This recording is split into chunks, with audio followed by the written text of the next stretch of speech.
बिस्मिल्लाहिर्रहमानिर्रहीम। कैसे हैं भाई आप लोग? रटना नहीं समझना है। Sindh textbook board matric Pakistan study और इसका chapter number 2 making of Pakistan का पार्ट 13 जो है वो हम करने जा रहे हैं। पार्ट 13 जो हम करने जा रहे हैं, कॉपी पेन से ले लीजिए, लेक्चर को नोट करना और मुस्कुराते रहना।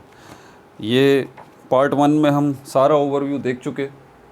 टू नेशन थ्योरी क्या है, मकसद क्या था, क्या परेशानी थी आखिर इंडिया के मुसलमानों को कि उन्होंने दो कौमी नज़रिया दिया था, सब तफसील पिछली पार्ट में हो चुकी। उसको लाजमी देख लीजिए ताकि आपको क्रिस्टल क्लियर बात समझ में आ जाए कि ये बात कहना कि हिंदू और मुसलमान दो अलग अलग कौमें हैं, ये क्यों आखिर इतनी अहमियत रखती थी, जिसको बुनियाद बना के हिंदुस्तान के मुसलमानों ने जो है वो टेबल टॉक की एक आइनी जंग लड़ी अंग्रेज़ों के साथ और पाकिस्तान हासिल किया। बहरहाल पिछली वीडियोज़ अगर आपने देखनी है, डिस्क्रिप्शन में उनके लिंक दिए हुए हैं इस चैप्टर की। और अगर आपको पेज पे जाना है, दूसरी प्लेलिस्ट देखनी है, तो इसी स्क्रीन के नीचे लोगो बना हुआ है चैनल का, उस पर क्लिक करें, पेज खुल जाएगा। वहाँ प्लेलिस्ट का ऑप्शन है, उसको क्लिक करें तो प्लेलिस्ट आ जाएंगी। और प्लेलिस्ट पूरी शो नहीं होती, ये एरो बना हुआ होता है, डाउनवर्ड एरो, इस पर क्लिक करते रहेंगे तो प्लेलिस्ट और वो आपको शो कर देगा। 18-20 प्लेलिस्ट हैं, physics, chemistry, biology, mathematics, English language, Pakistan study, ठीक है, और मुख्तलिफ़ क्लासेस की हैं, 9 मैट्रिक फर्स्ट ईयर, तो वो सब आपको वहाँ पर मिल जाएंगी। पाकिस्तान स्टडी की भी प्लेलिस्ट बनी हुई है, जिसमें चैप्टर नंबर 1 की भी मौजूद हैं वीडियोज़। प्रॉब्लम यहाँ पर क्या है? प्रॉब्लम यहाँ पर ये है कि ये किताब हमें पढ़नी नहीं आती, क्योंकि ये अंग्रेज़ी ज़बान में लिखी हुई है, ठीक है। तो क्या करना है, हमें सिंपली ये करना है, इसीलिए मैं word to word, line to line पढ़ रहा हूँ, साथ साथ ओरल आपको एग्जैक्ट उर्दू मतलब उसका बता रहा हूँ, और अगर उर्दू मतलब मुश्किल है तो उसको एक्सप्लेन भी कर रहा हूँ। अब आपका काम है इसको नोट करना लाजमी। ये बुक आपके पास हो, पेज नंबर 20 पे मौजूद हैं हम, ठीक है, या इसका PDF आपके पास हो। बहरहाल development of two nation theory पे आ जाइए, मेरे साथ रहिए, पेज नंबर 20। ये पहला पैराग्राफ जो है मैं एक्सप्लेन कर चुका था, इसको क्विक रिव्यू कर देता हूँ, ठीक है। इन द बिगिनिंग, शुरुआत में, सर सैयद ने कोशिश की टू रिमूव डिफरेंसेस, के तफरीक को मिटाया जाए, डिफरेंसेस को मिटाया जाए। तफरीक वर्ड फ़र्क से निकला है, फ़र्क मिटाए जाएँ। Between the Hindus and Muslims, हिंदुओं और मुसलमानों के दरमियान जो फ़र्क है उसको मिटाया जाए। एंड एंडीवर्ड, और जद्दोजहद की, एंडीवर का मतलब होता है जद्दोजहद करना, इंतहाई कोशिश करना। टू क्रिएट यूनिटी, और जद्दोजहद की इत्तेहाद पैदा करने की, यूनिटी का मतलब इत्तेहाद, अमंग दैम, उनके दरमियान, यानी कि हिंदू और मुसलमानों के दरमियान। Hindu students were admitted and Hindu teachers were recruited, Hindu students को जो है वो दाखिला दिया गया और हिंदू टीचर्स को जो है वो मुलाजमत दी गई। एडमिट का मतलब है दाखिला देना, और रिक्रूट का मतलब है मुलाजमत देना। इन मुस्लिम इंस्टीट्यूशन, मुसलमान इदारों में। बट ही वॉज डिसअपॉइंटेड, लेकिन वो बड़े मायूस हो गए। डिसअपॉइंटेड का मतलब ये है कि मायूस हो जाना। By the campaign of Hindus, हिंदुओं ने जो कैंपेन शुरू की, कैंपेन मतलब मुहिम शुरू की। क्या मुहिम शुरू की? For the promotion of Hindi language, Hindi ज़बान को प्रोमोट करने की कैंपेन शुरू की, उसको फैलाने की मुहिम शुरू की। In contrast to Urdu, Urdu के मुकाबले में, कंट्रास्ट का मतलब है मुकाबले में, in contrast to Urdu, Urdu के मुकाबले में, क्योंकि उस ज़माने में उर्दू ज़बान राइज थी, सरकारी ज़बान उर्दू थी। Hindus wanted Hindi as an official language, Hindu जो है वो चाहते थे हिंदी ज़बान को एज एन ऑफिशियल लैंग्वेज, एक सरकारी ज़बान के तौर पर। ये अलग बात है कि उस वक्त इतनी भरपूर मुहिम जो है वो हिंदुओं ने हिंदी ज़बान के लिए चलाई कि हिंदी को सरकारी ज़बान जो है वो बना दिया जाए। लेकिन आप आज भी देख लीजिए हिंदी फ़िल्मों के अंदर जिसको वो हिंदी बोलते हैं वो बेसिकली उर्दू ज़बान ही है। ये आपको भी पता है, ये मुझे भी पता है। जो हिंदू ज़बान बोलते हैं वो भी उर्दू ज़बान ही है। तो बात घूम फिर कर तो वहीं आ गई, ज़बान तो उर्दू ही है। अब भी आप सिर्फ ये हुआ है कि उसको थोड़ा सा तरोड़ मरोड़ दिया गया है, थोड़ा सा उसकी शक्ल बिगाड़ने की कोशिश करके उसको हिंदी ज़बान जो है वो कहा गया है। लेकिन ये आपको भी पता है, मुझे भी पता है, तो वो उर्दू ज़बान ही, ठीक है भाई। आगे क्या लिखा है? द कंट्रोवर्सी, कंट्रोवर्सी का मतलब है तनाज़ा, मसला, झगड़ा, एग्जैक्ट मतलब कंट्रोवर्सी का तनाज़ा है। The controversy between Hindi and Urdu change sir Syed mind, ये जो तनाज़ा हुआ हिंदी और उर्दू का, इसने सर सैयद का जहन बदल दिया। Change sir Syed mind and he developed his political strategy, और उन्होंने बनाई, डेवलप मतलब बनाई, क्या बनाई, पॉलिटिकल स्ट्रेटजी, अपना सियासी मंसूबा, अपनी सियासी हिकमत अमली। स्ट्रेटजी का मतलब होता है हिकमत अमली। On the basis of Muslim identity, ये जो पॉलिटिकल जो है वो स्ट्रेटजी सर सैयद ने बनाई, ये सियासी हिकमत अमली जो बनाई, इसकी बुनियाद क्या थी? इसकी बुनियाद थी मुस्लिम शनाख्त। आइडेंटिटी का मतलब होता है मुस्लिम शनाख्त या मुस्लिम पहचान, कि हम भाई मुसलमान हैं। अब वो साथ वाली बात जो है वो नहीं चल सकती। सर सैयद, हाँ, it was the beginning of two nation theory, ये दो कौमी नज़रिए का आगाज़ था। Sir Syed was the first Muslim leader, sir Syed वो पहले मुसलमान रहनुमा थे, लीडर मतलब रहनुमा, हु जिन्होंने यूज्ड इस्तेमाल की the term nation for the Muslims of the subcontinent, बर्र सग़ीर के मुसलमानों के लिए टर्म यानी कि नाम, टर्म का मतलब नाम, क्या टर्म इस्तेमाल की, क्या नाम इस्तेमाल किया? कौम का, for the Muslims of the subcontinent, बर्र सग़ीर के मुसलमानों के लिए। Because of their separate religious entity, क्योंकि उनके अलहदा, सेपरेट का मतलब होता है अलहदा, रिलीजियस एंटिटी, मजहबी वजूद को लेके, एंटिटी का मतलब होता है वजूद या हस्ती। देयर डिस्टिंक्ट सिविलाइजेशन, उनके जो है वो मुख्तलिफ तहज़ीब को लेके, सिविलाइजेशन मतलब तहज़ीब, फ़िलासफ़ी, उनके मुख्तलिफ जो है वो फ़लसफ़े को लेके, फ़िलासफ़ी मीन्स फ़लसफ़ा, कल्चर, उनके मुख्तलिफ कल्चर को लेके, कल्चर मतलब सकाफ़त, मोरल वैल्यूज़, उनके मुख्तलिफ इखलाकी इक़दारों को लेके, ठीक है। वैल्यूज़ मतलब इक़दारें, ये कदर से निकला है, हर वो चीज़ें जिसको आप वैल्यू देते हैं, मोरल वैल्यूज़, इखलाकी इक़दारें। एंड कॉन्सेप्ट ऑफ इकोनॉमी, और जो मुआशी नज़रिया है, कॉन्सेप्ट मतलब नज़रिया, यकीन, इकोनॉमी मतलब मुआशी, वो जो है उसकी बुनियाद पर। आफ्टर सर सैयद अहमद, अब हम आगे चलते हैं। आफ्टर सर सैयद अहमद के बाद a number of Muslim leaders of the सब कॉन्टिनेंट, बहुत से मुसलमान रहनुमा जो थे सब कॉन्टिनेंट के, बर्र सग़ीर के, like Abdul haleem शर्रार, Maulana Mohammad Ali Jauhar, Chaudhry Rahmat Ali, Allama Iqbal and Quaid Azam Mohammad Ali Jinnah, also declared, declare का मतलब होता है ऐलान करना। तो बहुत से जो मुसलमान रहनुमा थे जिनके नाम अभी सुने आपने, आल्सो डिक्लेयर्ड, उन्होंने भी ऐलान कर दिया, डिक्लेयर्ड मतलब ऐलान कर दिया, दैट के the Muslims were a separate nation, के मुसलमान एक अलहदा कौम हैं। कायद आज़म सेड, कायद आज़म ने कहा, India is neither a country nor it's inhabitants a nation, Hindustan जो है, इंडिया जो है, नीदर ना ही, अ कंट्री एक मुल्क है, नॉर ना ही, इट्स इनहेबिटेंट्स इसके रहने वाले, अ नेशन एक कौम है। इसकी तफसीलात मैं आपको पिछली वीडियो में बता चुका हूँ, इसको समझना बहुत ज़रूरी है। दिस इज़ अ सब कॉन्टिनेंट, ये एक बर्र सग़ीर है, वेयर मैनी नेशंस लिव, जहाँ बहुत सारी अक़वाम आबाद हैं। अमंग दीज, इनके दरमियान, अमंग का मतलब दरमियान, Hindus and Muslims are the two important nations, Hindu और मुसलमान दो अहम कौमें हैं। इन्वर्टेड कॉमास में जब लिखा होता है कोई भी चीज़ जो है ना, तो वो क्या है, वो जो है ये डायरेक्ट स्पीच कहलाती है। अगर हम डायरेक्ट इनडायरेक्ट अंग्रेज़ी ज़बान को देखें ना, तो ये डायरेक्ट स्पीच कहलाती है, मतलब जिस तरह किसी ने कोई बात बोली है उस बात को उसी तरह कोट कर दिया जाए, और ये बताने के लिए हम इन्वर्टेड कॉमास में उस बात को रखते हैं।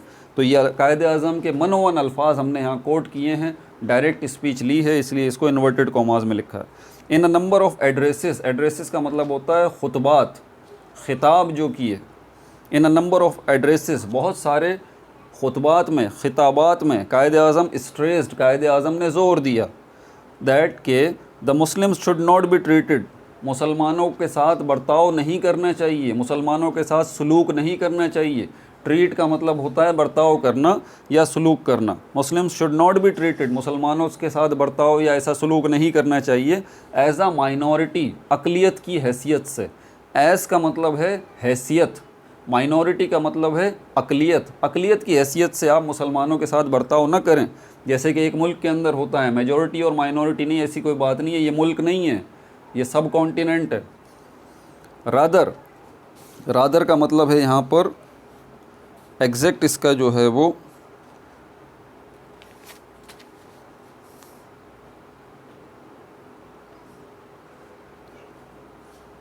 रादर का मतलब है बल्कि, ठीक है। एग्जैक्ट इसका उर्दू मतलब है रादर, बल्कि। दे आर अ नेशन, बल्कि ये एक कौम है। ही मेंटेन्ड दैट, मेंटेन का मतलब होता है कोई, अगर आप कोई काम करें या कोई बात करें या कोई भी ऐसी चीज़ जो आप शुरू करें उसको कायम रखने की कोशिश की जाए, तो इसको हम कहते हैं इस चीज़ को मेंटेन रखिए। मिसाल के तौर पर आप बहुत मोटे थे, आपने बड़ी मेहनत करके, कसरत करके, बॉडी बिल्डिंग एक्सरसाइज करके अपने आप को जो है वो पतला कर लिया, ठीक है, आप स्लिम हो गए। अब कोई आपको कह रहा है कि भाई बड़ी मुश्किलों से आप मोटे से पतले हुए हैं, तो अब आपने इसको मेंटेन करके रखना है। यानी कि जो कुछ भी आपने किया है, जो कुछ भी आप कर रहे हैं अपनी डाइट वगैरह एक्सरसाइज को लेके, इन सारी चीज़ों को आपने कायम रखना है, आपने कंटिन्यू रखना है, तो इसको कहते हैं मेंटेन। ही मेंटेन्ड, उन्होंने इस बात को जारी रखा, कंटिन्यू रखा, दैट के अ जस्ट पॉलिटिकल सोल्यूशन। जस्ट का मतलब होता है इंसाफ पर मबनी, जस्ट का मतलब है इंसाफ पर मबनी, जस्ट का मतलब सिर्फ भी होता है, ठीक है, और जस्ट का मतलब जो है वो इंसाफ पर मबनी भी होता है। इसी से वर्ड बनता है जस्टिस, इंसाफ, इसी से बनता है इनजस्टिस, ना इंसाफ़ी, इसी से बनता है जुडिशरी, मुकन्नना, कानून। समझ में आ रही है बात? बहुत सारे वर्ड इसी से बनते हैं, just say. Just, justice, injustice, judiciary, ये सारे के सारे वर्ड इसी से बनते हैं। ही मेंटेन्ड दैट, उन्होंने अपनी बात पर इस बात पर कायम रहे, दैट के अ जस्ट पॉलिटिकल सल्यूशन, एक इंसाफ पर मबनी पॉलिटिकल सल्यूशन, सियासी हल जो है वो होना चाहिए, of the political deadlock of the सब कॉन्टिनेंट। सब कॉन्टिनेंट के अंदर ये जो पॉलिटिकल डेडलॉक है, मैंने आपको पहले ही बताया कि अगर पाकिस्तान स्टडी को अच्छे से समझना है, 3 चीज़ों पे आपकी ग्रिप होनी चाहिए। हिस्ट्री पे आपकी ग्रिप होनी चाहिए, जियोग्राफी पे आपकी ग्रिप होनी चाहिए, और पॉलिटिक्स पे आपकी ग्रिप होनी चाहिए। तब आपको समझ में आएगा पाकिस्तान स्टडीज़ है क्या।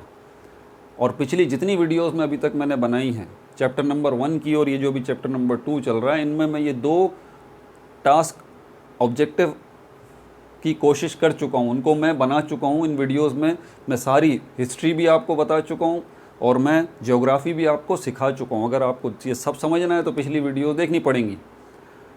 अब मैंने लेकिन पॉलिटिक्स के ऊपर अभी तक कोई बात नहीं की, सियासत के ऊपर मैंने कोई बात नहीं की।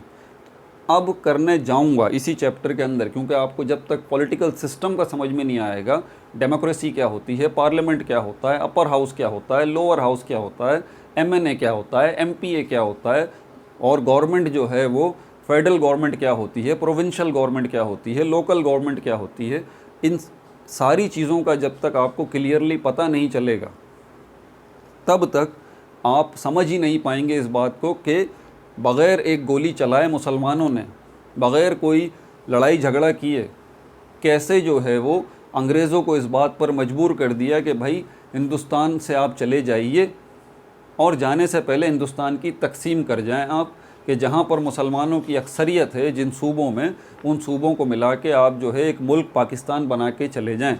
ये आइनी जंग थी, ये कानूनी जंग थी, ठीक है, तो ये पॉलिटिकल जंग थी। एक तो पॉलिटिक्स का मतलब ये हो गया, लेकिन अगर घूम फिर के जब भी मैं पॉलिटिक्स वर्ड इस्तेमाल करूं, तो पॉलिटिक्स वर्ड का मतलब सिर्फ आपने एक ही समझना है, सियासत के अलावा। पॉलिटिक्स इसका एक मतलब है, दूसरा मतलब है इसका रूल। रूल का मतलब आपको पता है, रूल का मतलब होता है हुकूमत। हुकूमत क्या मतलब होता है रूल का? हुकूमत करना, हुकूमत करना, टू द पॉइंट आपको ये बात बता रहा हूँ। यानी कि हुकूमत करना या हुकूमत करने का इख्तियार आपके पास होना चाहिए, इसका मतलब होता है पॉलिटिकल। अब देखिए वो क्या कह रहे हैं, ये बड़ा अहम सेंटेंस है, that a just political solution, एक सियासी, इंसाफ पर मबनी सियासी हल। कायदे आज़म कह रहे हैं इंसाफ पर मबनी सियासी हल। अब इसका मतलब क्या है, ज़रा इसको समझ लीजिए। इंसाफ पर मबनी अब पॉलिटिकल वर्ड आ गया। पॉलिटिकल वर्ड मैंने क्या बताया, रूल और हुकूमत। यहाँ पर कायदे आज़म ये कह रहे हैं कि आप इख्तियार दें, आप इख्तियार दें किसको, मुसलमानों को भी इख्तियार दें।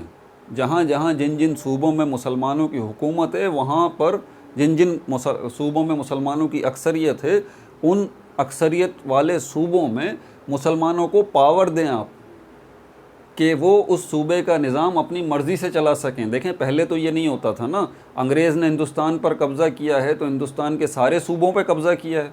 हर सूबे के अंदर जो गवर्नर बैठा हुआ है वो अंग्रेज़ बैठा हुआ है, उसकी मर्ज़ी चल रही है। वो बोल रहा है कि भाई ये करो तो आपको ये करना पड़ता है, वो बोलता है भाई ये ना करो आपको ये नहीं करना पड़ता, और अगर आप बात नहीं मानते तो फिर आपको बंदूक की ज़बान में समझाया जाता है।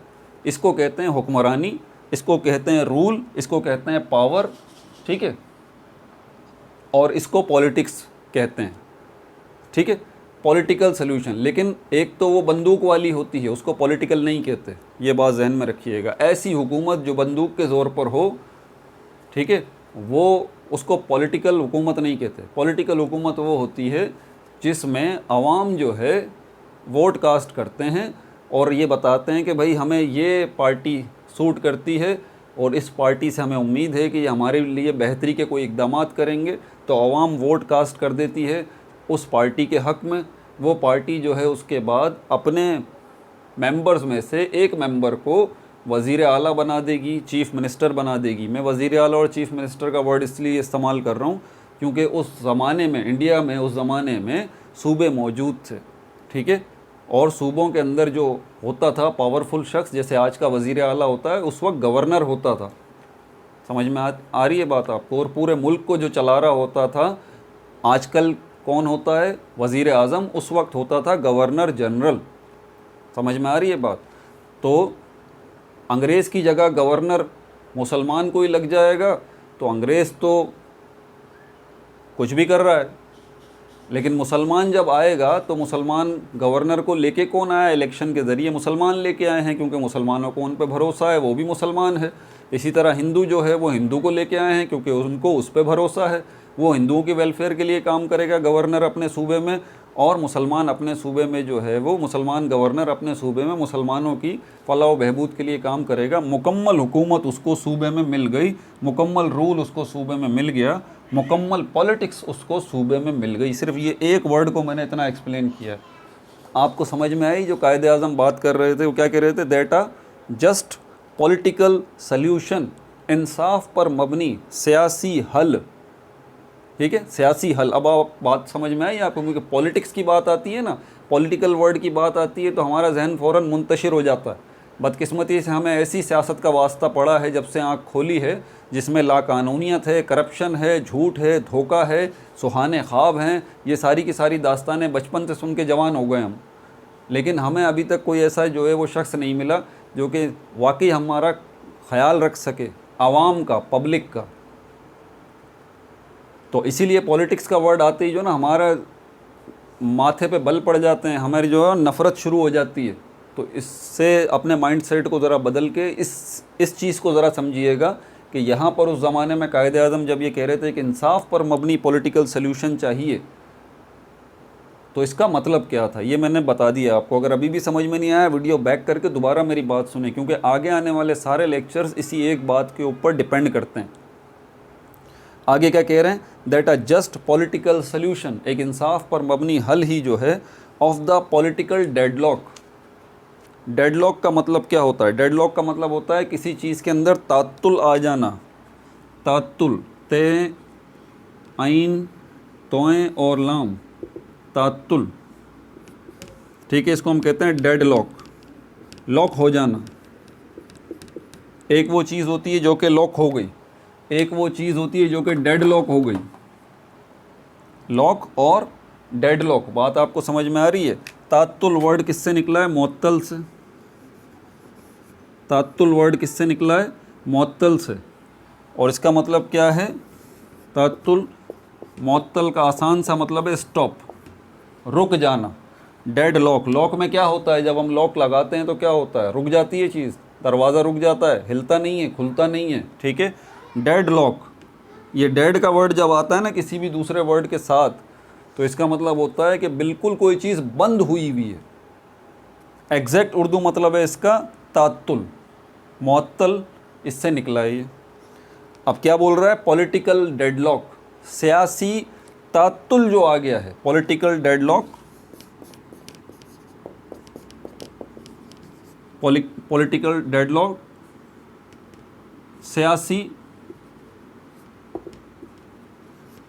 तात्तुल जो आ गया है, इसको, इसके हल के लिए अ जस्ट पॉलिटिकल सोल्यूशन, एक इंसाफ पर मबनी जो है वो हल चाहिए ऑफ द पॉलिटिकल डेडलॉक, ये जो सियासी डेडलॉक आ चुका है, सियासी तात्तुल आ चुका है ऑफ द सब कॉन्टिनेंट, बर्रे सग़ीर के अंदर, ले इन the recognition of the Muslims, इसका हल क्या है, ले इसका हल रखा है, ले का मतलब ये है कि रखा है, इसका हल जो है वो रखा है किसके अंदर, in the recognition of the Muslims as separate nation, कि आप जो है वो शनाख्त करें, रिकॉग्निशन का मतलब होता है शनाख्त करना, कि आप जो है मुसलमानों को पहचान दें, आप मुसलमानों को शनाख्त करें, आप मुसलमानों को बुलाएं, किस नज़रिए से, Muslims as a separate nation, एक अलहदा कौम की हैसियत से। टू द पॉइंट बात यह है कि हिंदुस्तान के अंदर ये जो पॉलिटिकल डेडलॉक है, ये सियासी तात्तुल जो है, इसका अगर आपको हल चाहिए तो इसका हल यही है कि आप मुसलमानों को जो है वो एक अलहदा कौम की हैसियत से पहचानें, एक अलहदा कौम की हैसियत से उनकी शनाख्त करें। ये है इसकी बात। आगे कह रहे हैं, the designs of the Hindus to hold supremacy over the Muslims on the basis of their majority were very clear. The designs of the Hindu, यहाँ डिज़ाइंस का मतलब है मंसूबे, the designs of the Hindus, हिंदुओं के जो मंसूबे हैं, टू होल्ड सुपरमेसी, होल्ड का मतलब है रखना, सुपरमेसी का मतलब होता है बाला दस्ती, सुपरमेसी का मतलब क्या है, बाला दस्ती, बाला दस्ती, और आसान इसका मतलब क्या है, किसी चीज़ के ऊपर अपनी ग्रिप रखना, किसी चीज़ के ऊपर अपनी ग्रिप रखना। The designs of the Hindus, हिंदुओं के मंसूबे, टू होल्ड सुपरमेसी, के रखी जाए बालादस्ती, ओवर द मुस्लिम्स, मुसलमानों पर, on the basis of their majority, अपनी अक्सरियत की बुनियाद पर, हिंदू अक्सरियत में थे ना, अपनी अक्सरियत की बुनियाद पर मुसलमानों के ऊपर जो है वो बालादस्ती रखी जाए। इनके हिंदुओं के ये मंसूबे वर वेरी क्लियर, वो बड़े साफ़ और वाज़े हो चुके थे, ठीक है। They wanted to keep Muslims backward, they wanted वो चाहते थे, टू कीप, टू कीप का मतलब रखना, मुस्लिम्स मुसलमानों को, बैकवर्ड पसमानदा, पसमानदा या बैकवर्ड, बैकवर्ड का एग्जैक्ट उर्दू मतलब है पसमानदा, और इसका आसान उर्दू मतलब क्या है, किसी को इन्फीरियर रखना, किसी को घटिया रखना, किसी को कमज़ोर रखना, हर मामले में, मुआशी मामले में, मुआशरती मामले में, मज़हबी मामले में, तालीमी मामले में, सियासी मामले में, हर एरिए में मुसलमानों को जो है वो कमज़ोर करके रखना, दबा के रखना। तालीम के दरवाज़े हों, ये हो वो हो, हर जगह पर मुलाजमतें हों, मुआशी मामलात हों, हर जगह पर मुसलमानों को जो है वो बैकवर्ड रखना। They wanted to keep Muslims, वो मुसलमानों को रखना चाहते थे backward in all fields of life, ज़िंदगी के जितने शोबे हैं, फील्ड्स का मतलब शोबे, ज़िंदगी के जितने शोबे हैं सब में मुसलमानों को बैकवर्ड रखें। ऑन द अदर हैंड, दूसरी तरफ, ऑन द अदर हैंड का मतलब है दूसरी तरफ, मुस्लिम्स वर एडमेंट, मुसलमान अड़े हुए थे। एग्जैक्ट एडमेंट का मतलब होता है ज़िद पर अड़ जाना, ज़िद पर अड़ जाना। ऑन द अदर हैंड, दूसरी तरफ, मुस्लिम्स वर एडमेंट, मुसलमान जो है वो अड़े हुए थे, मुसलमान ज़िद पर अड़े हुए थे। For their separate identity as nation, अपनी अलहदा शनाख्त एक कौम की हैसियत से, अपनी अलहदा शनाख्त एक कौम की हैसियत से। एंड वांटेड, और चाहते थे, आज सेपरेट होमलैंड, एक अलहदा वतन। The British were very much uncomfortable with the Hindu Muslim controversy. The British, जो अंग्रेज़ थे, वर वेरी मच अनकम्फर्टेबल, बहुत ज़्यादा जो है वो अनकम्फर्टेबल थे। कंफर्टेबल का मतलब ये होता है कि रिलैक्स होना, ईजी होना। अनकम्फर्टेबल का मतलब होता है बेचैन होना, परेशान होना। वो अंग्रेज़ जो है बड़े परेशान थे, अनकम्फर्टेबल थे with the Hindu Muslim controversy, ये हिंदू और मुसलमानों के जो तनाज़े चल रहे थे। एंड वांटेड, और चाहते थे, a political settlement of the problem, एक सियासी हल, सेटलमेंट का मतलब हल, एक सियासी हल ऑफ द प्रॉब्लम, इस मसले का। In order to provide a platform to the people to express their feelings. अब उन्होंने क्या सोचा है कि एक ऐसा प्लेटफॉर्म बनाया जाए, एक ऐसा इदारा बनाया जाए कि जहाँ पर लोग आएँ और अपने अपने ख़यालात का खुल के इजहार करें। ठीक है, in order to provide, in order to provide, इस कोशिश में टू प्रोवाइड के मुहैया किया जाए अ प्लेटफॉर्म, एक प्लेटफॉर्म टू द पीपल, लोगों को, टू एक्सप्रेस देयर फीलिंग्स, के अपने एहसासात का इजहार कर सकें। एक्सप्रेस का मतलब इजहार करना, फीलिंग्स का मतलब है एहसासात। अ पॉलिटिकल पार्टी, एक सियासी जमात, नेम्ड, जिसका नाम था Indian national Congress, Indian national Congress जिसका नाम था, वॉज इस्टेब्लिश्ड, उसका क़याम अमल में लाया गया, by an English AO. Hume in 1885, एक अंग्रेज़ ए.ओ. ह्यूम ने, कब? 1885 में। The Hindus joined this party in large numbers, हिंदुओं ने बहुत बड़ी तादाद में, लार्ज नंबर मतलब बहुत बड़ी तादाद में ज्वाइन किया इस पार्टी को। एंड सून, और जल्द ही, सून का मतलब जल्द ही, it became a party of the Hindus, became मतलब बन गई, पार्टी बन गई किसकी? हिंदुओं की। Sir Syed Ahmad advise the Muslims, sir Syed ने नसीहत की मुसलमानों को, टू रिमेन आउट, रिमेन का मतलब रहें, आउट मतलब बाहर, बाहर रहें, ऑफ द कांग्रेस, कांग्रेस से, because of the selfish designs of the Hindus, क्योंकि किस वजह से? बिकॉज, किस वजह से? Because of the selfish designs, जो खुद गर्ज़ी पर मबनी मंसूबे थे। सेल्फिश, खुद गर्ज़ी, डिज़ाइंस मतलब मंसूबे, खुद गर्ज़ी पर मबनी मंसूबे थे, ऑफ द हिंदूज़, हिंदुओं के, टू होल्ड सुपरमेसी, के बालादस्ती कायम रखी जाए, ओवर द मुस्लिम, मुसलमानों पर, बाय इस्टेब्लिशिंग हिंदू रूल, के हिंदू रूल, हिंदू हुक्मरानी को इस्टेब्लिश किया जाए, इन द सब कॉन्टिनेंट, बर्र सग़ीर में। Once the British left India, जैसे ही, वंस का मतलब जैसे ही, ब्रिटिश, अंग्रेज़, लेफ्ट इंडिया, जब भी इंडिया से हिंदू जो इंडिया से अंग्रेज़ जाएं, तो यहाँ पर हमारी मेजॉरिटी है, अंग्रेज़ डेमोक्रेसी, जमहूरियत का मानने वाला है, जमहूरियत के अंदर मेजॉरिटी देखी जाती है, पॉलिटिकल पार्टी हमारी बन चुकी है, नेशनल, इंडियन नेशनल कांग्रेस, और हमारी यहाँ मेजॉरिटी है, इलेक्शन होंगे और सारे सूबों के अंदर क्या होगा, उसके बाद जो है वो वोट किसको कास्ट होंगे? इंडियन नेशनल कांग्रेस को कास्ट होंगे, क्योंकि हमारी मेजॉरिटी है, और हुकूमत किसकी कायम हो जाएगी? अल्टीमेटली हिंदुओं की अंग्रेज़ हुकूमत जो है वो कायम हो जाएगी। हम मज़े करेंगे, मुसलमानों को दबा के रखेंगे, जो कि आज भी बदकिस्मती से इंडिया में हो रहा है। अपना बहुत ज़्यादा ख्याल रखिएगा। No like, no subscribe, only share.